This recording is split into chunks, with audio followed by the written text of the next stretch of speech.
हरे कृष्णा। आज हम एक सत्य घटना का, एक सच्ची कहानी का जिक्र करेंगे। सच्ची कहानी हम सुनेंगे आज। एक वृंदावन में जज बाबा करके एक बाबा होते थे। वृंदावन का तो हम सबको पता ही है, भगवान कृष्ण का धाम है। तो वहाँ जज बाबा एक बाबा थे, उनको जज बाबा बोलते थे सब लोग, जो काफ़ी समय से वृंदावन में ही रहते थे। एक बात मैं बतलाऊं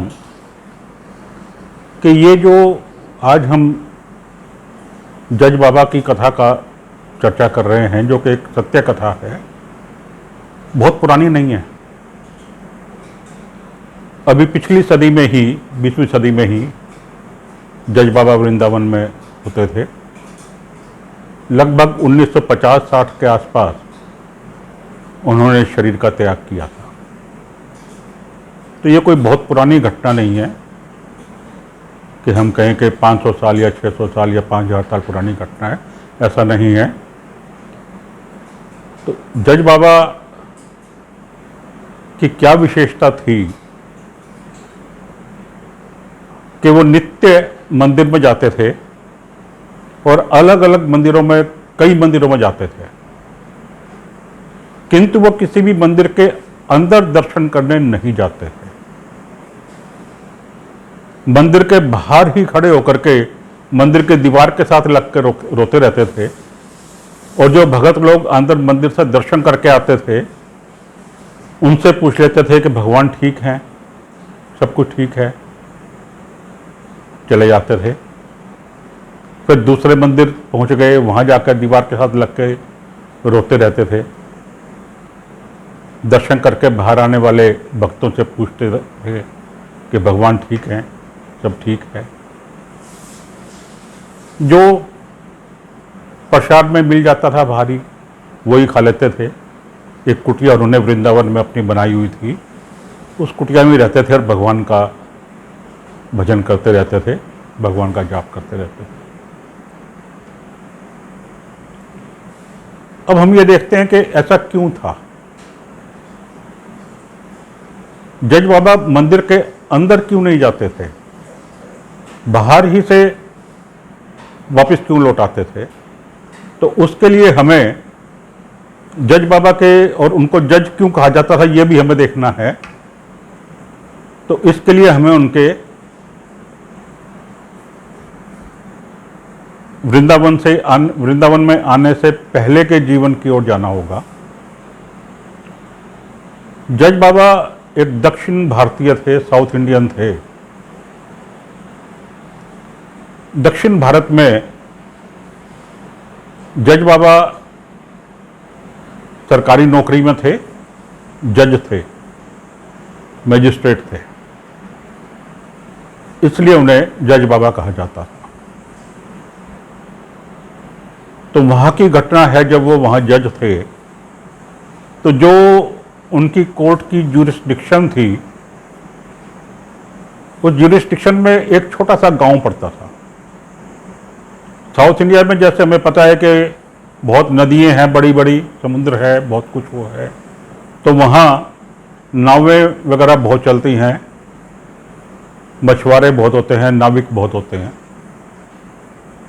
तो वो जो छोटा सा गांव था, वहाँ गांव के साथ भी एक बड़ी सी नदी लगती थी, और वहाँ गांव में एक नाविक रहता था, नाव चलाने वाला। उसको सब लोग भोला बोलते थे, भोला ही उसका नाम था, हम कह सकते हैं। वो खाली नाम का ही भोला नहीं था, वैसे भी बहुत भोला था। हर समय रघुनाथ जी का नाम जपता रहता था, रघुनाथ जी की पूजा करता रहता था। इतना भोला था वो कि उससे कोई कुछ पूछता कि भोला ये ऐसे कैसे है, उसे पता होता था तो बतला देता था, नहीं पता होता था तो कहता था ये रघुनाथ जी जाने, हमें तो पता नहीं है।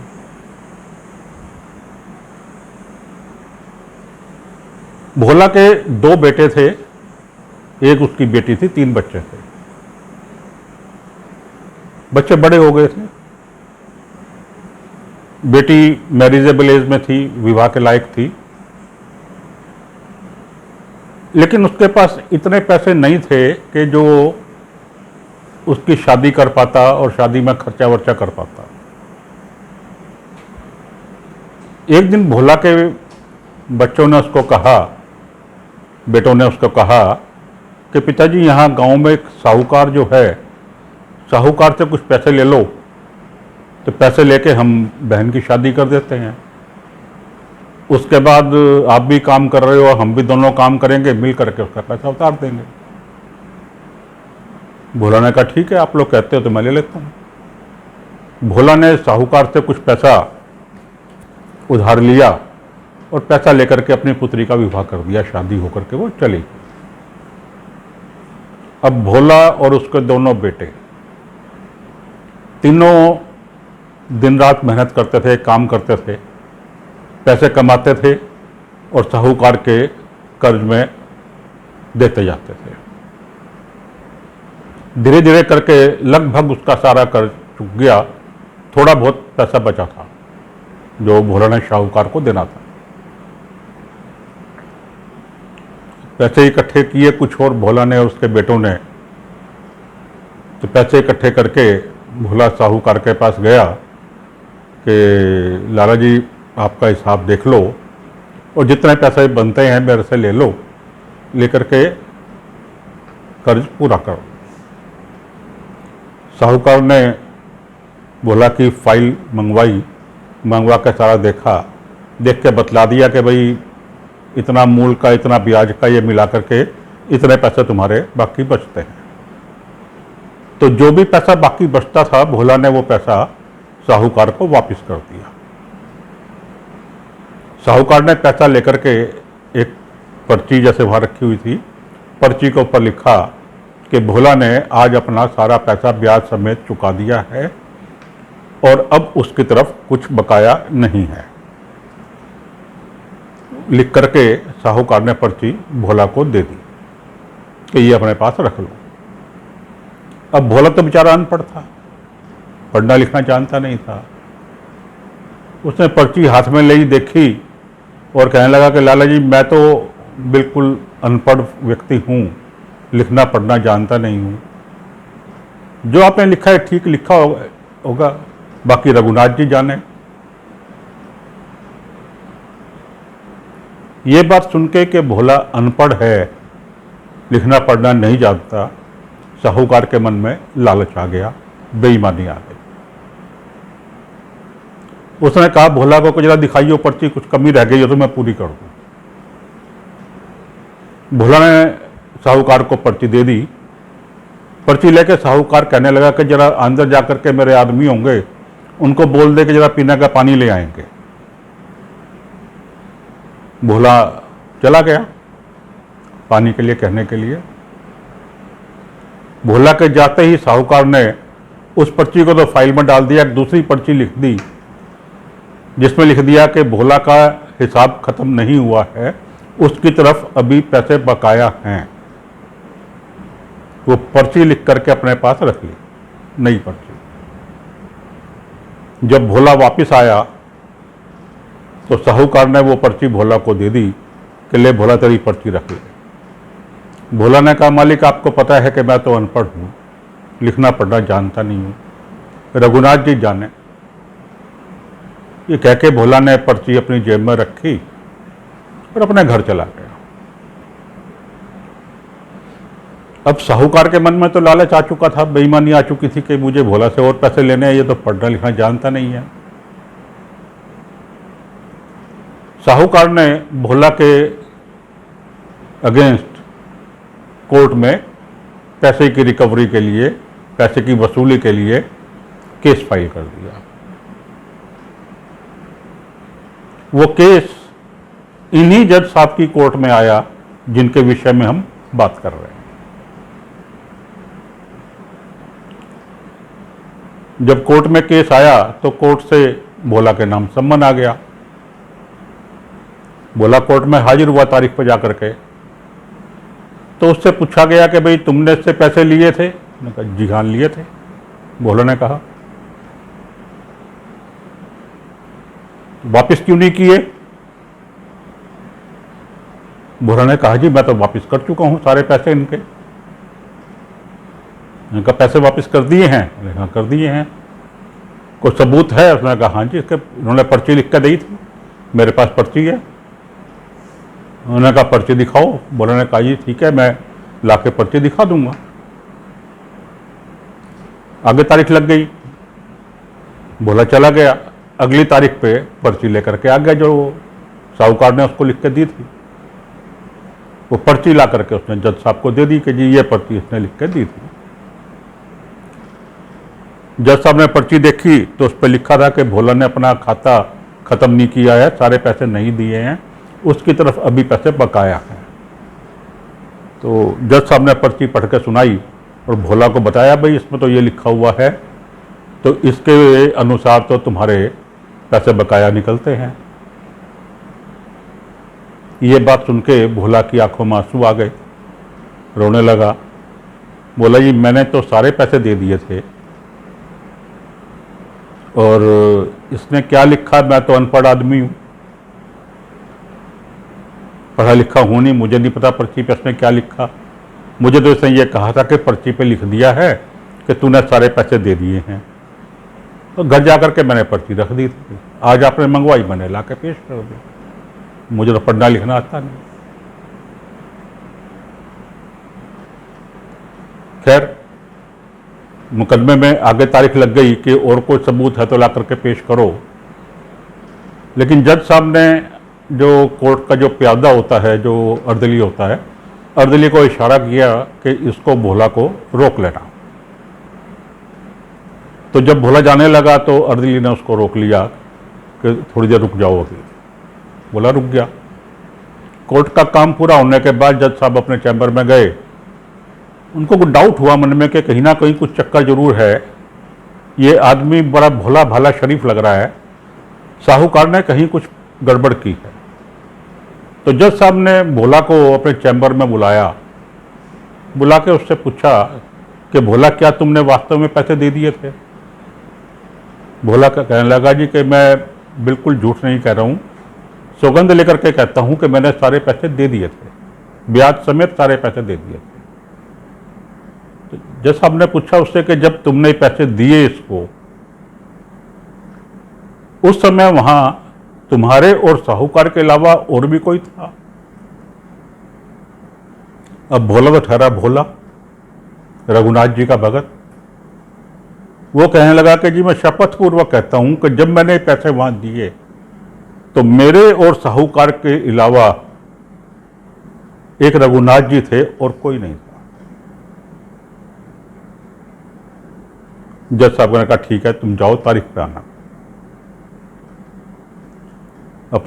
तभी उन्होंने अपने क्लर्क को बुलाया, बुला करके जज साहब ने कहा कि फलां गांव में रघुनाथ के नाम का गवाही के लिए सम्मन इशू करो अभी, और उसको बुलाना है। क्लर्क सम्मन तैयार करके ले आया। जज साहब ने जो कोर्ट का जो प्यादा होता है, जो पीएन होता है, जो जाकर के सम्मन दे के आता है, उसको विशेष रूप से ये इंस्ट्रक्शंस दी कि तुम जाओ और जाकर के ये सम्मन रघुनाथ गवाह को दे करके आना है, बिना दिए वापस नहीं आना है। वो पीएन सम्मन लेकर के गांव में पहुंचा। गांव में पहुंचा तो जाके पता किया भाई रघुनाथ कौन है।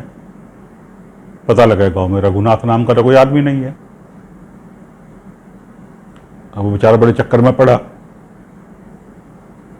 5-4 जगह पूछा तो किसी ने कहा कि वहाँ गांव में एक रघुनाथ का मंदिर है, रघुनाथ जी का मंदिर है।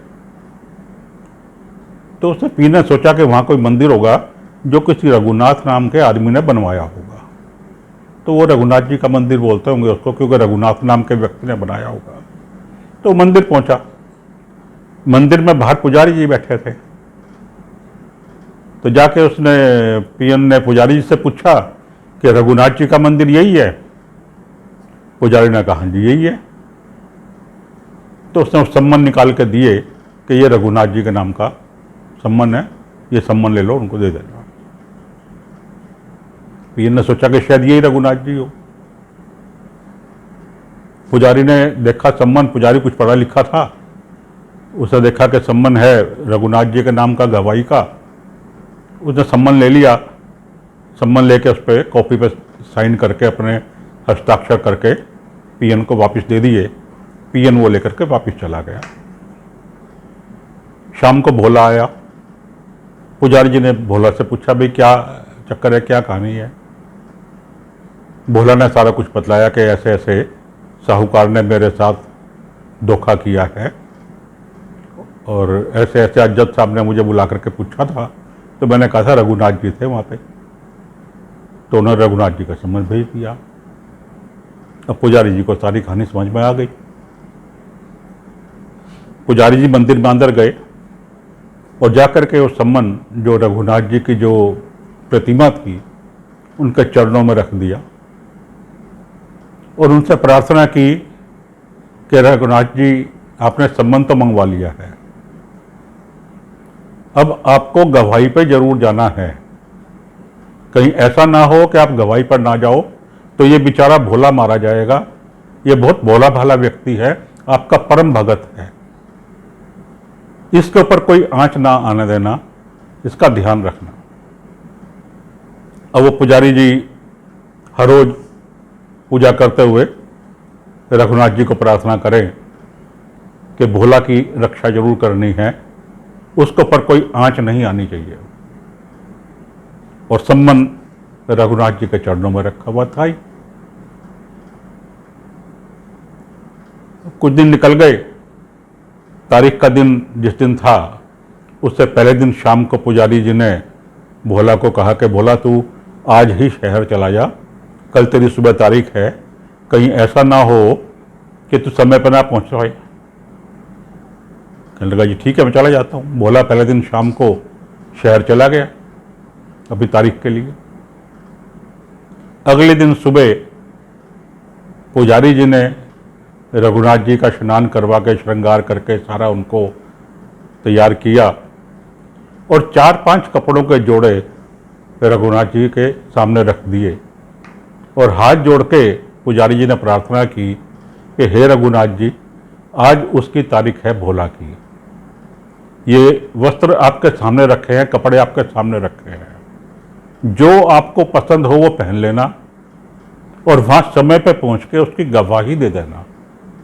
कहीं ऐसा ना हो कि वो बेचारा भोला दिक्कत में आ जाए, तकलीफ में आ जाए, उसकी रक्षा आपने ही करनी है।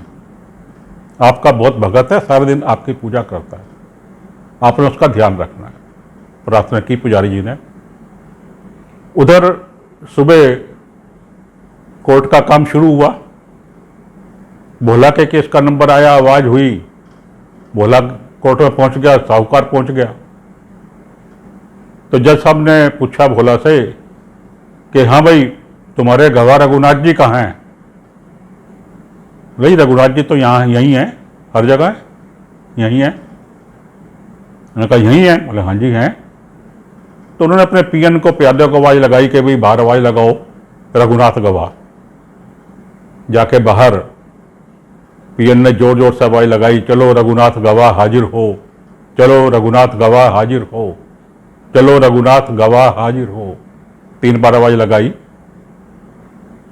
तो देखा तो सामने से एक बूढ़ा सा व्यक्ति सफेद कपड़ों में चला आ रहा था। वो व्यक्ति अंदर कोर्ट में आ गया, आके जज साहब के साइड में जो कटघरे होते हैं, कटघरे में खड़ा हो गया, जो गवाह का कटघरा होता है। जज साहब ने पूछा तुम्हारा नाम रघुनाथ है? कहा हाँ जी मेरा नाम रघुनाथ है। ये भोला ने साहूकार के पैसे तुम्हारे सामने दिए थे? रघुनाथ जी ने कहा हाँ जी मेरे सामने दिए थे। जज साहब ने पूछा कि सारा हिसाब पूरा कर दिया था या कुछ बाकी रह गए थे? रघुनाथ जी ने कहा कि सारा हिसाब पूरा कर दिया था, मूलधन भी ब्याज भी सारा चुका करके सारा खाता खत्म कर दिया था। तो ये तो जो पर्ची भोला के पास है, इस पर्ची पर तो ये लिखा है कि खाता पूरा नहीं हुआ और तुम कह रहे हो पूरा हो गया था, ऐसे कैसे? जज साहब ने पूछा। रघुनाथ जी ने कहा कि ये नकली पर्ची है, असली पर्ची आप साहूकार के घर किसी को भेजो तो जिस कमरे में साहूकार बैठता है उसके पीछे वाले कमरे में एक अलमारी है, उस अलमारी में से 14 नंबर की फाइल मंगवाइए, आपको सब पता लग जाएगा। जज साहब ने साहूकार को वहीं बिठा लिया, अपने यहां से एक पीएन को और एक क्लर्क को भेजा कि जाओ और तुम जाके 14 नंबर फाइल लेके आओ। वो साहूकार के घर गए तो जो साहूकार की गद्दी थी उसके पीछे वाले कमरे में एक अलमारी थी, वह जैसा बतलाया गया था, अलमारी में फाइलें थी, उनमें से 14 नंबर फाइल लेकर के वो कोर्ट में आ गए। आने के बाद जब जज साहब ने फाइल खोल ली तो उसमें जो साहूकार ने पहली पर्ची लिखी थी कि भोला ने अपना सारा पैसा दे दिया है और अब उसकी तरफ कोई बकाया नहीं है, वो पर्ची उसमें रखी हुई थी, जो जज साहब ने निकाल ली। जब वो पर्ची देखी तो उन्होंने साहूकार को कहा कि ये क्या है? इस पर साहूकार घबरा गया और घबरा के उसने अपनी गलती मान ली कि हाँ जी, इसने सारा पैसा चुका दिया था और ऐसे ऐसे हुआ था और मेरे मन में लालच आ गया था, तो मैंने पर्ची बदल दी थी। और क्योंकि जल्दी जल्दी में था कि ये आ जाएगा तो मैंने पर्ची फाड़ के नहीं फेंकी थी कि भोला देख लेगा गिरी हुई, तो मैंने उसी फाइल में ही डाल दी थी क्योंकि फाइल मेरे सामने ही रखी थी। ये बात सुन के जज साहब ने रघुनाथ गवाह को भेज दिया, वो तो चले गए रघुनाथ जी। तो उन्होंने खैर उसको साहूकार को जो भी दंड देना था दंड दिया, जो कुछ भी था वो हुआ और मुकदमा उसका खारिज किया। भोला जब वापस जाने लगा तो जज साहब ने दोबारा अपने पीएन को इशारा किया कि इसको रोक लो। पीएन ने फिर दोबारा भोला को रोक लिया। कोर्ट का काम खत्म होने के बाद जज साहब ने दोबारा अपने चैम्बर में भोला को बुलाया और बुला के पूछा कि ये रघुनाथ जी कौन है? कहा जी हमारे गांव में ही हैं। कहा तुम्हारे गांव में रहते हैं? बोले हाँ जी। बोले कहा तुम कहाँ रहते हो? बोले जहाँ रघुनाथ जी रहते हैं। ये रघुनाथ जी कहाँ रहते हैं? जहाँ मैं रहता हूँ। जज साहब को लगा कि बात में कहीं कुछ ना कुछ फर्क है, भेज दिया भोला को। शाम को ही जज साहब कोर्ट का काम खत्म होने के बाद खुद गांव गए, जाकर के सारा पता किया, रघुनाथ जी का कोई पता नहीं लगा कि रघुनाथ नाम का कोई आदमी गांव में है। फिर अल्टीमेटली जज साहब रघुनाथ जी के मंदिर में पहुंचे और जब मंदिर में जाकर के उन्होंने रघुनाथ जी के दर्शन किए तो उन्हें रघुनाथ जी में वही रघुनाथ गवाह नजर आया।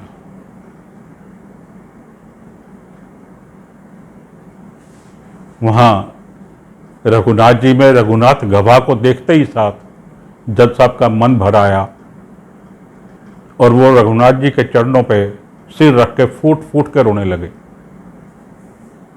कई देर तक वहां रोते रहे कि ये मैंने क्या किया कि मैंने भगवान को खुद अपनी कोर्ट में सम्मान देकर के बुलवाया और भगवान मेरी कोर्ट में आए, मैं कुर्सी पे बैठा रहा, वो खड़े रहे और मैं कुर्सी पे बैठ के उनसे सवाल जवाब करता रहा।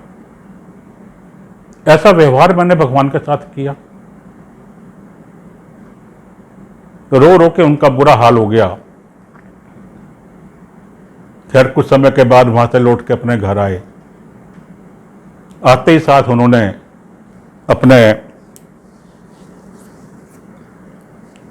पद से इस्तीफा लिख दिया, रेजिग्नेशन लेटर लिखा और अगले दिन सुबह ही रिजाइन करके वहां से अपना और सीधे वृंदावन आ गए।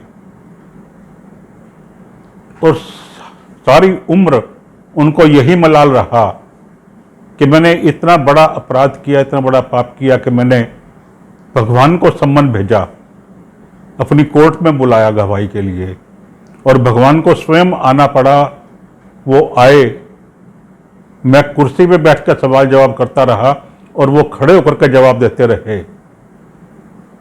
तो ऐसा मैंने इतना बड़ा पाप किया, अब मैं किस मुंह से भगवान के सामने जाऊं? मैं तो इस योग्य भी नहीं रहा कि भगवान के सामने जाऊं, अपनी शक्ल उनको दिखाऊं। इस दुख के कारण जज बाबा कभी भगवान के मंदिर में नहीं जाते थे कि मैं इस योग्य नहीं हूं कि मैं भगवान को अपना मुंह दिखा सकूं, कि मैंने इतना बड़ा पाप किया। मंदिर के बाहर ही खड़े होकर के अपना प्रायश्चित करते थे, रोते थे और अंदर से आने वाले भक्तों से ही पूछ लेते थे कि भगवान कैसे हैं। भगवान का मिला प्रसाद दिखाते थे और वहीं वृंदावन में रह के अपनी कुटिया में भगवान का जाप करते थे, भगवान की पूजा करते थे, भजन करते थे। तो ये कथा है जज बाबा की, जो कि वृंदावन में थे। एक सत्य कथा है ये, बड़ी सुंदर कथा है। हरे कृष्ण।